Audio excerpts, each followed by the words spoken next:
लोकसभा चुनाव की तारीखों का ऐलान आज होगा। लागू होते ही आज आचार संहिता लगेगी। सरकारी संपत्तियों से हटेंगे झंडे और बैनर और कई बड़े बदलाव होंगे। देहरादून लखनऊ के बीच 26 मार्च से चलेगी वंदे भारत। रेलवे ने संचालन की तिथि घोषित की। पीएम मोदी ने वर्चुअल माध्यम से दिखाई थी हरी झंडी। प्रदेश के दिव्यांग मतदाताओं के लिए सक्षम ऐप पर चुनाव बनेगा मददगार। स्टेट स्क्रीनिंग कमेटी की बैठक में पड़की तैयारी। जल्द होगा प्रवासी सम्मान समारोह। देश का पसंदीदा वेडिंग डेस्टिनेशन बनने के लिए लाई जाएगी नई नीति।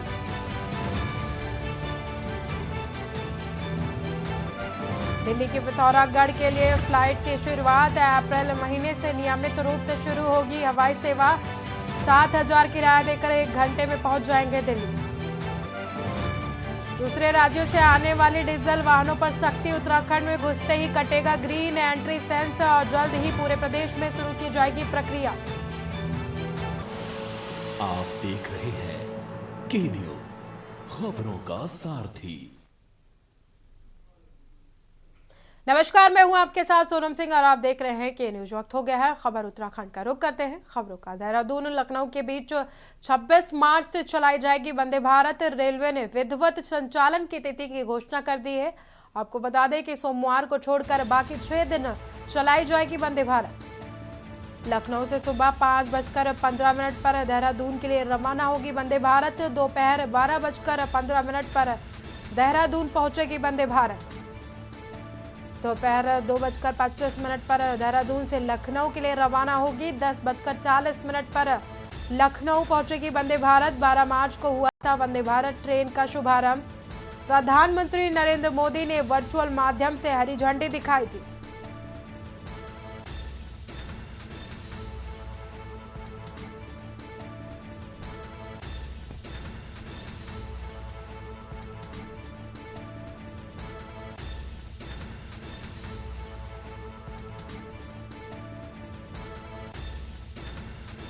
मुख्यमंत्री पुष्कर सिंह धामी की अध्यक्षता में सचिवालय देहरादून में ग्राम्य विकास से अधिक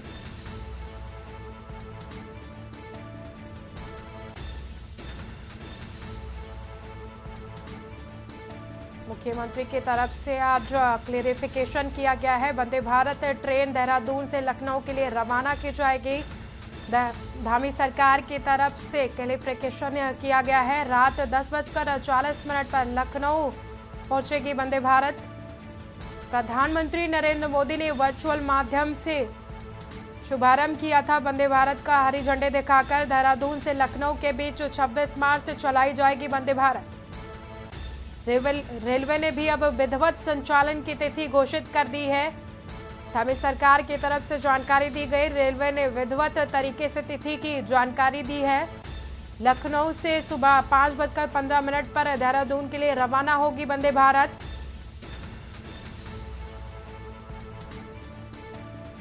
दोपहर 12:15 पर पहुंचेगी। दोपहर 2:25 पर देहरादून से लखनऊ के लिए रवाना होगी वंदे भारत। 10:40 पर लखनऊ पहुंचेगी वंदे भारत। धामी सरकार और मोदी सरकार की तरफ से देहरादून से और राजधानी लखनऊ के लिए एक नई पहल की गई है, जिसमें देहरादून से लखनऊ के लिए वंदे भारत ट्रेन चलाई जाएगी। रेलवे ने विधिवत संचालन की तिथि की घोषणा कर दी है। सोमवार को छोड़कर बाकी 6 दिन चलाई जाएगी वंदे भारत।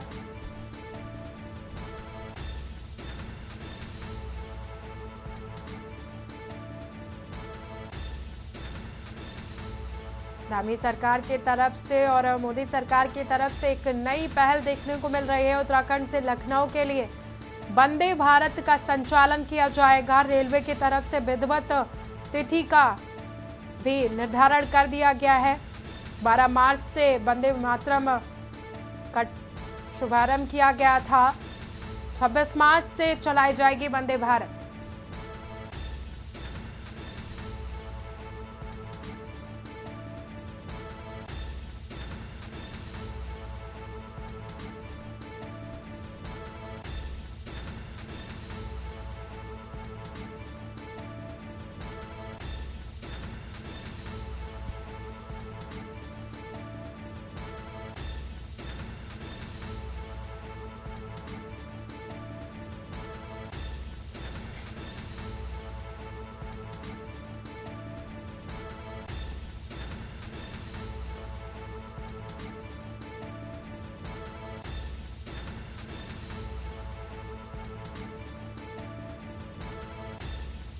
धामी सरकार और मोदी सरकार के प्रयासों के बीच देहरादून से एक नई पहल देखने को मिल रही है। देहरादून से लखनऊ के लिए वंदे भारत एक्सप्रेस चलाई जाएगी। 26 मार्च से ट्रेन का संचालन किया जाएगा। रेलवे की तरफ से तिथि घोषित की गई है। लखनऊ से सुबह 5:15 पर देहरादून के लिए रवाना होगी ट्रेन। दोपहर 12:15 पर पहुंचेगी देहरादून वंदे भारत।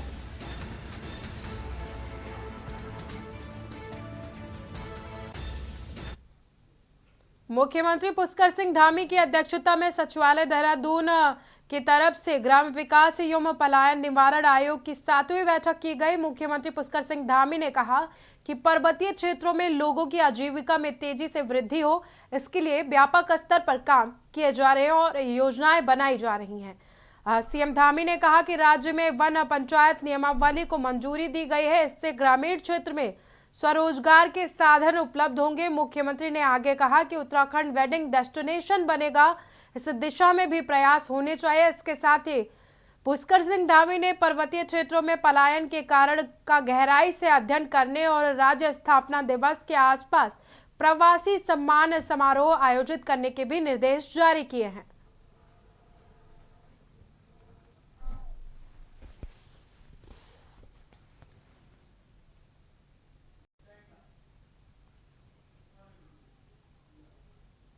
मुख्यमंत्री पुष्कर सिंह धामी ने मुख्यमंत्री आवास देहरादून में आयोजित कार्यक्रम में महिला सशक्तिकरण और बाल विकास विभाग के अंतर्गत चयनित 16 सुपरवाइजरों और आबकारी विभाग के अंतर्गत चयनित 10 निरीक्षक व एक कनिष्ठ सहायक को नियुक्ति पत्र वितरित किया है। मुख्यमंत्री ने कुल 27 अभ्यर्थियों को नियुक्ति पत्र सौंपा है। मुख्यमंत्री ने सभी चयनित अभ्यर्थियों को बधाई और शुभकामनाएं देते हुए कहा है कि आपके अथक परिश्रम के परिणाम स्वरूप आपका चयन इन पदों पर हुआ है।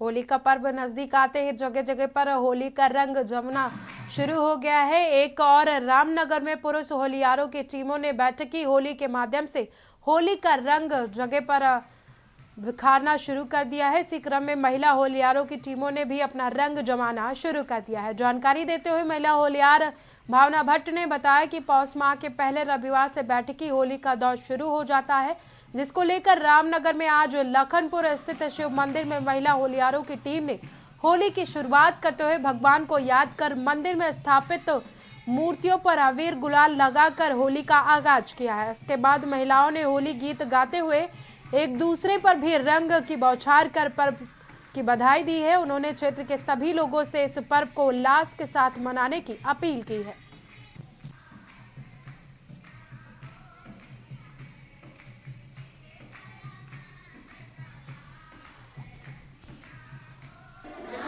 तो आपके बीच में है, सभी मैं आप लोगों को बधाई देना चाहती हूँ कि हमारा होली का त्यौहार बहुत ही एक अच्छा सुंदर प्यारा होता है। इसमें पौष माह के पहले रविवार से हमारे यहाँ होली खड़ी होली चालू हो जाती है। तो महिलाओं को उतना समय नहीं मिल पाता है, लेकिन ये जो अब हमारी होली आ रही है तो शिवरात्रि के दिन से बैठी होली भी चालू हो जाती है। तो होली के उपरांत आज हमने शिव मंदिर, हमारा पर्वतीय सभा का शिव मंदिर है, इस शिव मंदिर से महिलाओं की होली गायन का हमने कार्यक्रम रखा है। तो यहाँ से हम लोगों ने आज होली शुरू कर दी है। इसी को लेकर के अब हम होली तक सारी बहनें इसी तरह जिस तरह यहाँ पे हैं नृत्य करेंगी, खाना पकाना पकवान अपनी अपनी घर में बहुत अच्छी होलियाँ करने के लिए इसे करते हैं। जैसे हमारा पर्व है तो हमें हर्ष और उल्लास से इसको मनाते हैं और सदा मनाते रहेंगे। लोकसभा चुनाव की आचार संहिता लागू होने से एक दिन पहले उत्तराखंड कांग्रेस को एक साथ दो झटके लगे हैं। दरअसल उत्तरकाशी के पूर्व विधायक विजयपाल सिंह सजवाड़ और मालचंद ने पार्टी से इस्तीफा दे दिया है। आपको बता दें कि विजयपाल सजवाड़ उत्तरकाशी और मालचंद पुरौला से दो बार के विधायक रहे हैं। इसमें सजवाड़ दोनों बार कांग्रेस से जीते हैं। इसके बाद 2017 और 2022 चुनाव उन्होंने कांग्रेस के टिकट पर ही लड़ा था, लेकिन उन्हें सफलता हाथ नहीं लगी थी। वहीं मालचंद दोनों बार भाजपा से जीतने के बाद पिछले विधानसभा चुनाव में कांग्रेस के टिकट पर लड़े थे, जिससे उन्हें असफलता का सामना करना पड़ा था।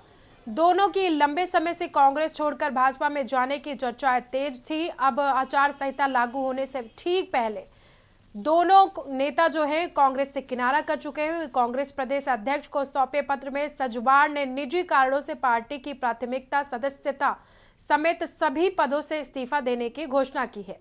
सजवाड़ और मालचंद शनिवार को भाजपा में शामिल हो सकते हैं।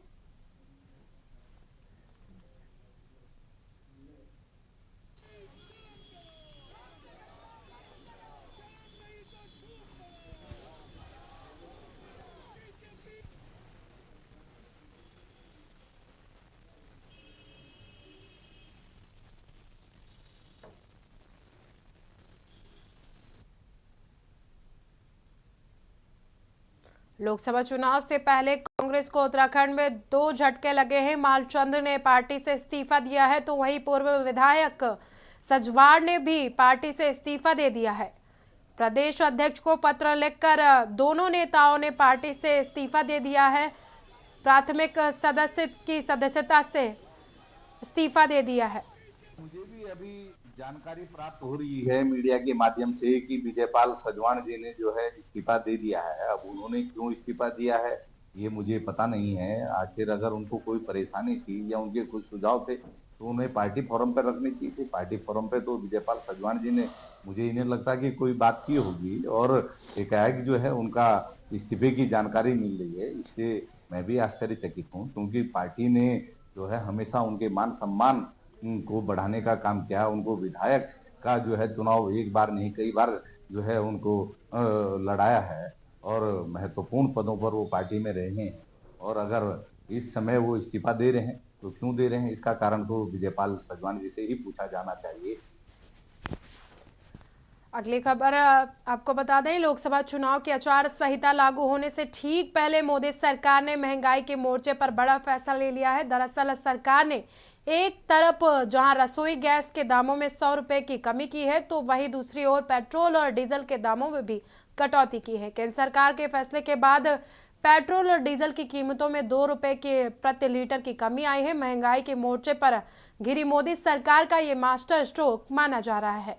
वही चुनाव से ठीक पहले केंद्र के बाद धामी सरकार ने भी कर्मचारियों को अपने फैसले से खुश किया है। देखिए रिपोर्ट।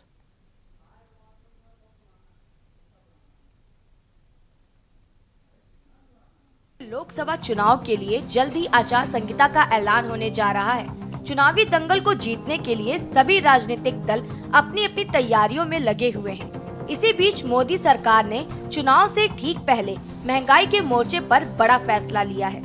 दरअसल सरकार ने एक तरफ जहां रसोई गैस के दामों में 100 रुपए की कटौती की है, तो वहीं दूसरी ओर पेट्रोल और डीजल के दामों में भी कटौती की है। केंद्र के फैसले के बाद पेट्रोल और डीजल की कीमतों में 2 रुपए प्रति लीटर की कमी आई है। महंगाई के मोर्चे पर घिरी मोदी सरकार ये मास्टर स्ट्रोक माना जा रहा है। वहीं तेल के दामों में आई कमी को लोगों ने नाकाफी बताते हुए सरकार से दामों में और अधिक कटौती की मांग की है। ये 2 रुपए में क्या हो रहा है? 2 रुपए में तो कुछ भी नहीं हो रहा। कम से कम 80 रुपए या 85 तो होने चाहिए। 10-15 रुपए कम होने चाहिए पेट्रोल में भी जी। अगर ये चुनाव जैसा आ रहा है, अगले चुनाव में थोड़ा बहुत पैसे तो कम होने चाहिए। अगर वही हिसाब रहेगा, और तो तेल भी बहुत काफ़ी ज़्यादा हो रखा है महंगा, 100 रुपये जैसा। कम से कम 10-15 रुपये तो घटने चाहिए। हाँ, ये तो बड़ी खुशी की बात है।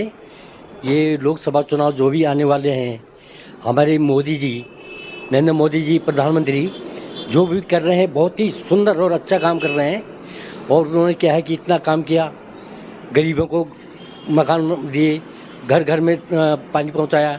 और ये आपकी जो है डीजल के दाम भी 2 रुपये कम कर दिए।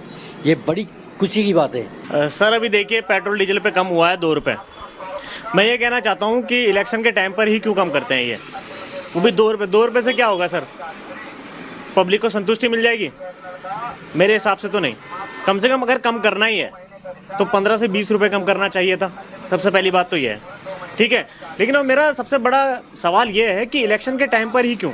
आपको बता दें कि चुनाव में एक ओर जहां सत्ता पक्ष अपनी उपलब्धियों को जन जन तक पहुंचा रहा है, तो दूसरी ओर विपक्ष सत्ता पक्ष की नाकामियों को घर घर तक पहुंचा रहा है।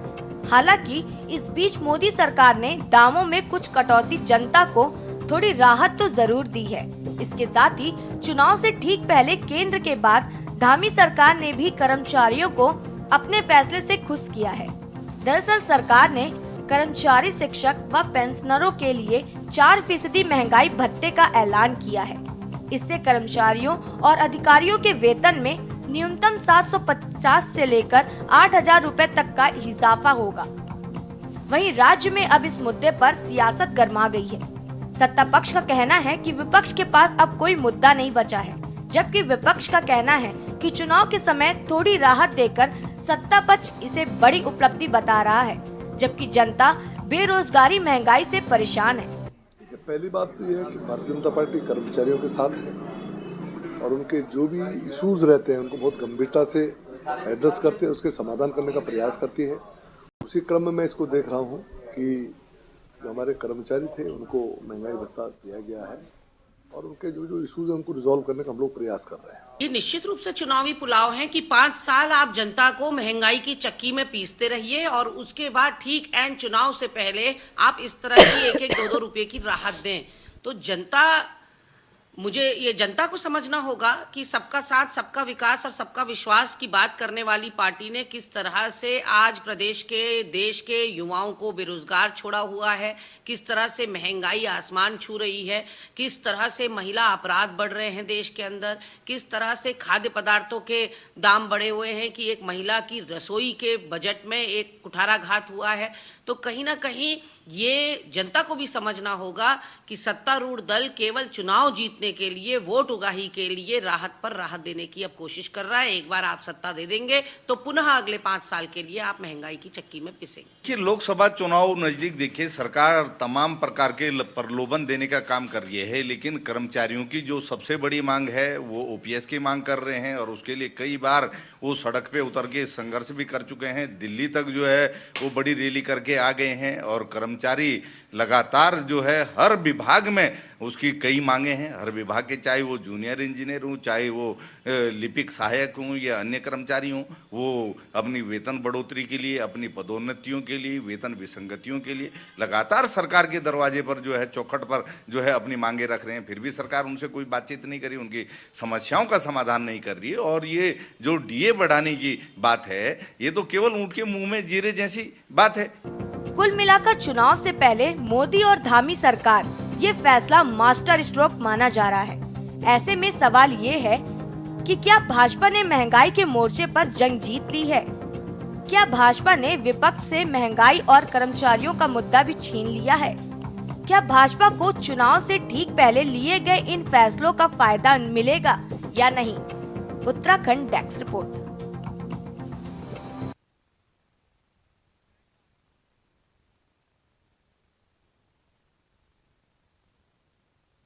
से पहले आम जनता को महंगाई से थोड़ी राहत दी है। दरअसल रसोई गैस की कीमतों में कटौती के बाद केंद्र सरकार ने पेट्रोल और डीजल की कीमतों में भी कटौती की है, जिससे आम जनता में खुशी की लहर है। बता दें कि पेट्रोल और डीजल की कीमतों में 2 रुपए प्रति लीटर की कमी की गई है और इसके बाद देहरादून में अब पेट्रोल 93.31 रुपए प्रति लीटर है, तो वहीं पर डीजल की जो कीमतें हैं वो 88.19 रुपए प्रति लीटर हो गई हैं। वहीं तेल के दामों में आई कमी को लोगों ने नाकाफी बताते हुए सरकार के दामों में अधिक कटौती करने की मांग की है। आपको बता दें कि केंद्र सरकार ने अंतर्राष्ट्रीय बाजार से सस्ता तेल खरीदने को दाम घटाने की वजह बताई है।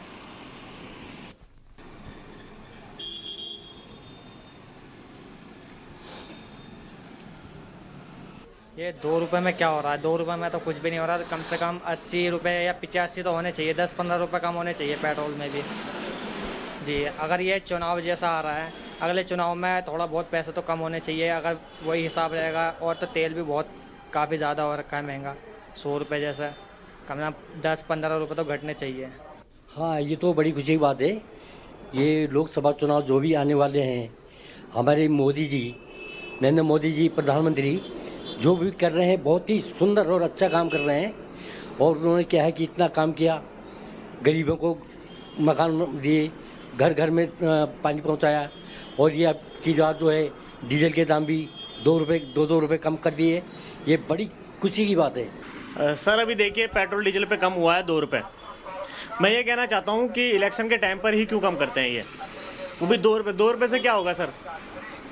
पब्लिक को संतुष्टि मिल जाएगी? मेरे हिसाब से तो नहीं। कम से कम अगर कम करना ही है तो 15 से 20 रुपये कम करना चाहिए था। सबसे पहली बात तो ये है, ठीक है। लेकिन अब मेरा सबसे बड़ा सवाल ये है कि इलेक्शन के टाइम पर ही क्यों? और टाइम पर क्या हो जाता है कि इलेक्शन आ रहा है, हमें वोट चाहिए, हमें जीतना है। ऐसे नहीं होगा ना सर, आपको मतलब करना ही पड़ेगा पूरा। ये करो 20-25 रुपये कम करो, लेकिन थोड़ा लॉन्ग टाइम के लिए करो। होली के मद्देनजर बाजारों में नकली मावे की खपत बढ़ती जाती है। मिठाइयों के निर्माण में इसी मावे को मिलाया जाता है। लिहाजा खाद्य सुरक्षा विभाग ने छापेमारी का अभियान शुरू कर दिया है। हल्द्वानी में खाद्य सुरक्षा विभाग को बड़ी सफलता हाथ लगी है। जिला खाद्य सुरक्षा अधिकारी अभय कुमार ने बताया है कि बड़ी मात्रा में नकली मावा और पनीर को बरामद किया गया है। मुरादाबाद से हल्द्वानी की बस में ये मावा और पनीर रखवाया गया था। फिलहाल जब से खाद्य सुरक्षा विभाग ने इस मावे को पकड़ा है, तब से इसे क्लेम करने के लिए कोई भी पहुंचा नहीं है।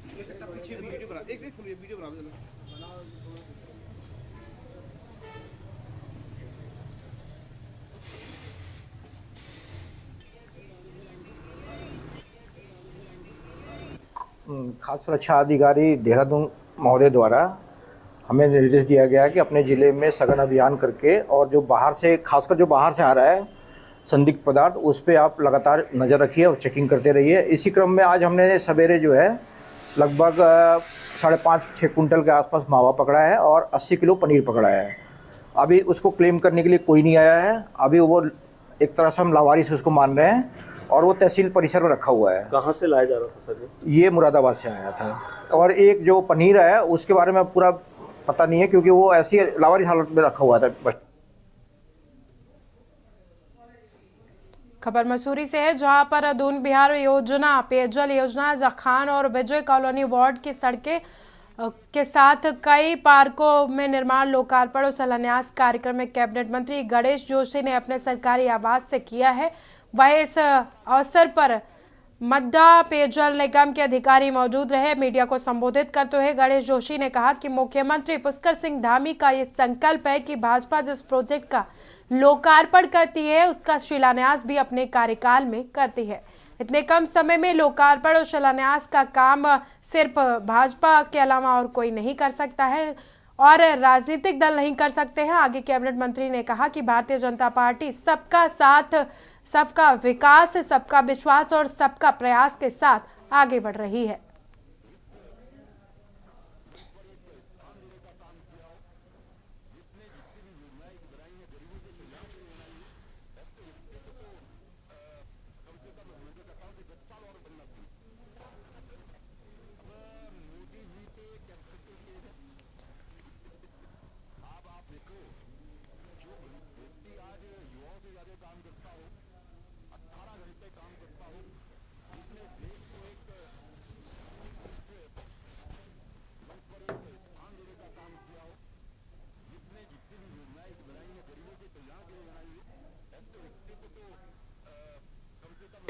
दिल्ली के अंदर एक संवेदनशील सरकार नरेंद्र मोदी के नेतृत्व में चल रही है, जहां विश्व में आप देखें, अन्य देशों में अगर आप दाम देखें, चाहे तेल के हों चाहे यूरिया के हों, कितने ज्यादा हैं उसकी अपेक्षा हमारे देश में कम है। इसके लिए मैं प्रधानमंत्री जी को साधुवाद देता हूं, बधाई देता हूं कि आप आम जनता की चिंता करते हैं, उनके बारे में सोचते हैं।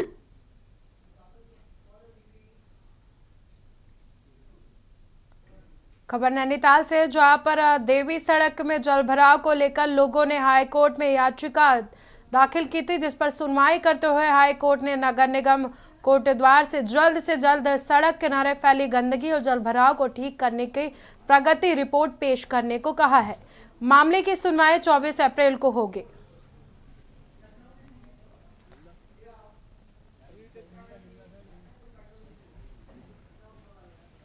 इसी बीच लखनऊ से खबर सामने आ रही है। आपको बता दें कि राजधानी लखनऊ से खबर सामने आ रही है। आईएएस के पद से रिटायर हुए हैं।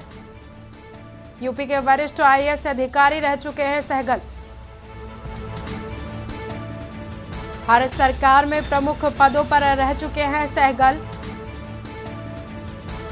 प्रसार भारती के अध्यक्ष बने पूर्व आईएएस नवीन सहगल। लखनऊ से खबर आपको बता रहे हैं, आईएएस के पद से रिटायर हुए नवनीत सहगल यूपी के वरिष्ठ आईएएस अधिकारी रह चुके हैं सहगल।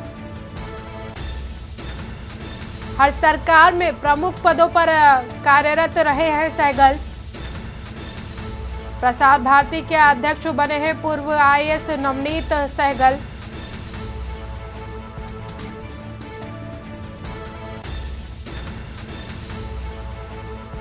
यूपी के वरिष्ठ आईएएस अधिकारी रह चुके हैं नवनीत सहगल।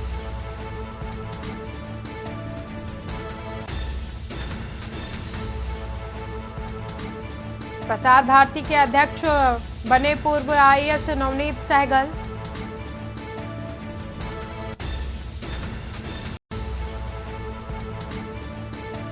राजधानी लखनऊ से खबर आपको बता रहा है, यूपी के वरिष्ठ आईएएस रह चुके हैं नवनीत सहगल। हर सरकार में प्रमुख पदों पर कार्यरत रहे हैं नवनीत सहगल। प्रसार भारती के अध्यक्ष बने हैं पूर्व आईएएस नवनीत सहगल।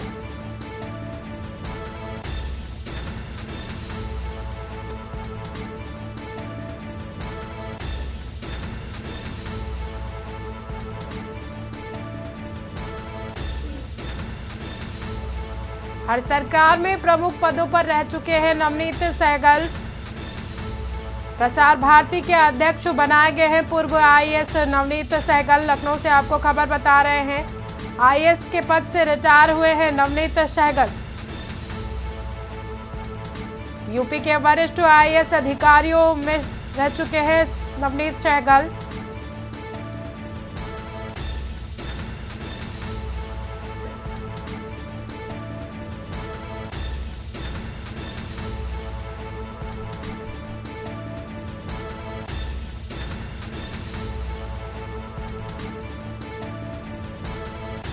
इसी खबर पर ज्यादा जानकारी के लिए हमारे साथ जुड़ चुके हैं केवक्स सलाहकार संपादक केवक्स जी।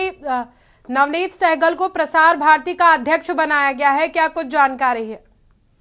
देखिए, ये भारत सरकार का ऐतिहासिक कदम है कि एक योग्य और कर्मठ और ईमानदार और साथ ही साथ मेहनती अफसर को प्रसार भारती का अध्यक्ष नियुक्त किया गया है। इस प्रसार भारती को बहुत ही लाभ होगा। प्रसार भारती आगे बढ़ता रहेगा और इसके पहले जितने प्रसार भारती के चेयरमैन रहे हैं वो कुछ ही दिनों के ले रहे हैं, क्योंकि श्री सहगल जो है हाल ही में उत्तर प्रदेश सरकार से रिटायर हुए हैं, कार्य सेवानिवृत्त हुए हैं।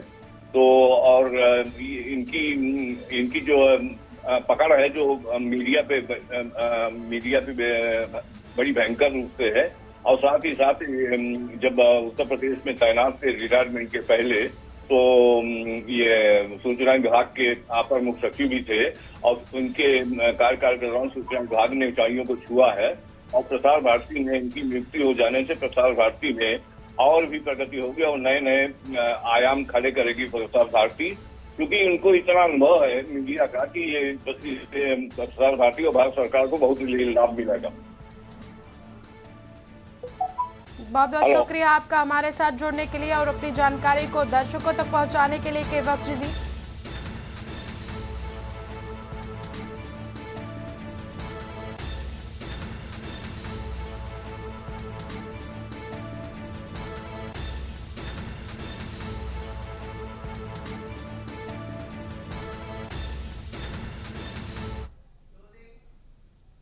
फिलहाल इस बुलेटिन में इतना ही। देखते रहे के न्यूज। आप देख रहे हैं के न्यूज, खबरों का सारथी।